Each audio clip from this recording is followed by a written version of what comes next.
Hi there and welcome back to another episode of Sitting in a Car podcast. I'm Sarah Sproul and I sit in a car and answer parents' questions about sex. You and I sit in a car together every week and talk about how to raise a confident and caring young person who respects themselves and the people around them. So this week's question goes like this. When or what age do you explain to children about homosexuality? So, great question. Thanks for asking.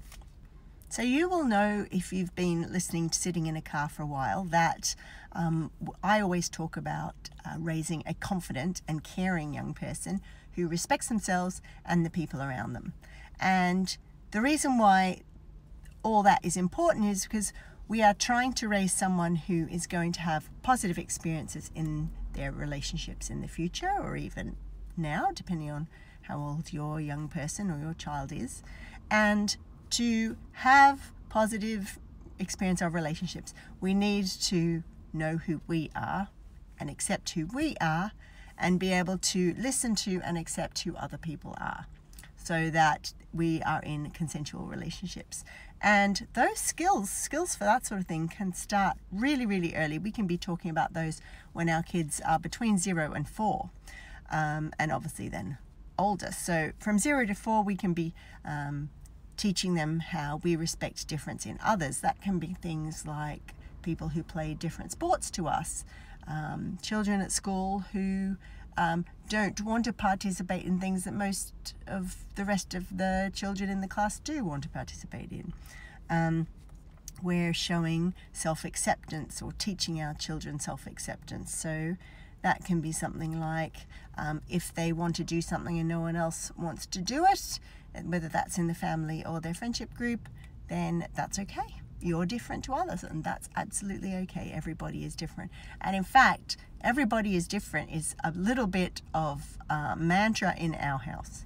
You can say everybody is different to so many types of conversations, and what you're doing is laying the foundation for self-acceptance and acceptance of other people.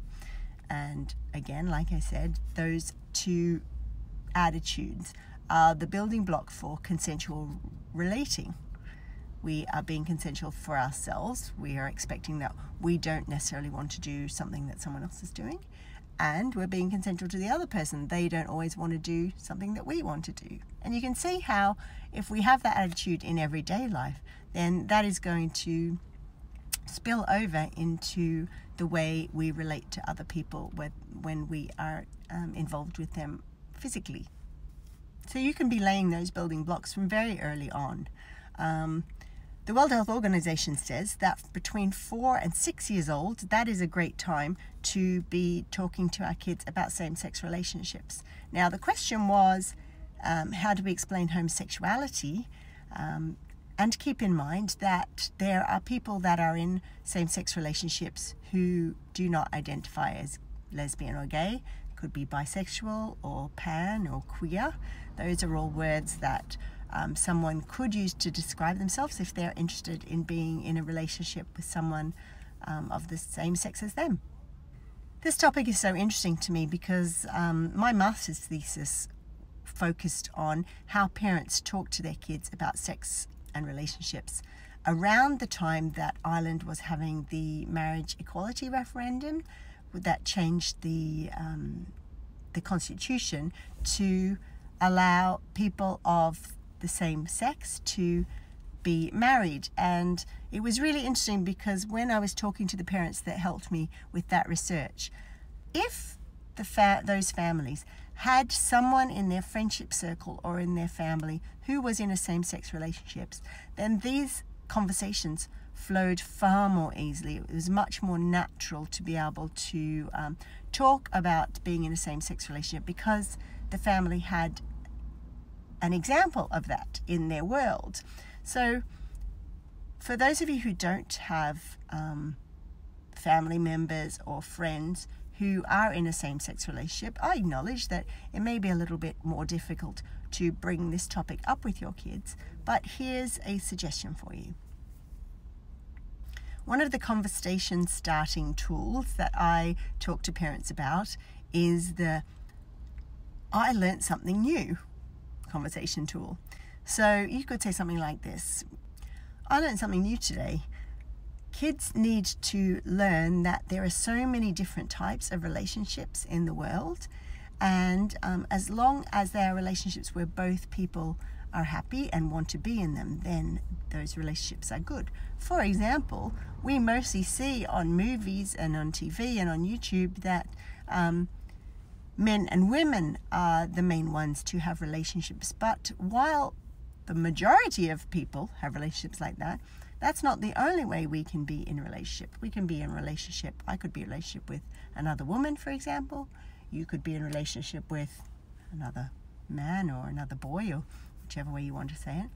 And if we can accept that sometimes we will want things that not everyone else in the world will want, we might be a little bit different to the way everyone else in the world is, then that's okay.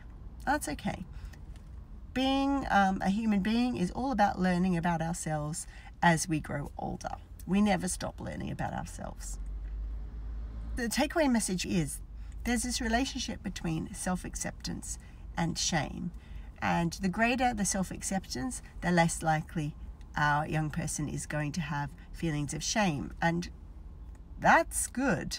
Less shame is good, because if we have a less shame, then we're more likely to be able to advocate for our own needs. If we don't feel ashamed about what we need, we can stand up for ourselves and say the things that we want. If we feel there's an injustice being done to us, we can stand up and speak up for ourselves, or go and ask for help if we're not able to speak up for ourselves. So self-acceptance is such an important part of creating healthy relationships for our young people in the future. So back to the question, which was, when or what age do you explain to children about homosexuality? 0 to 4, you can start talking about homosexuality then, because you're talking just generally about diversity.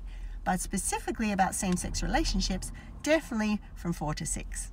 And that's Sitting in a Car for another week, where I've answered your question to help you raise a confident and caring young person who respects themselves and the people around them. Bye for now.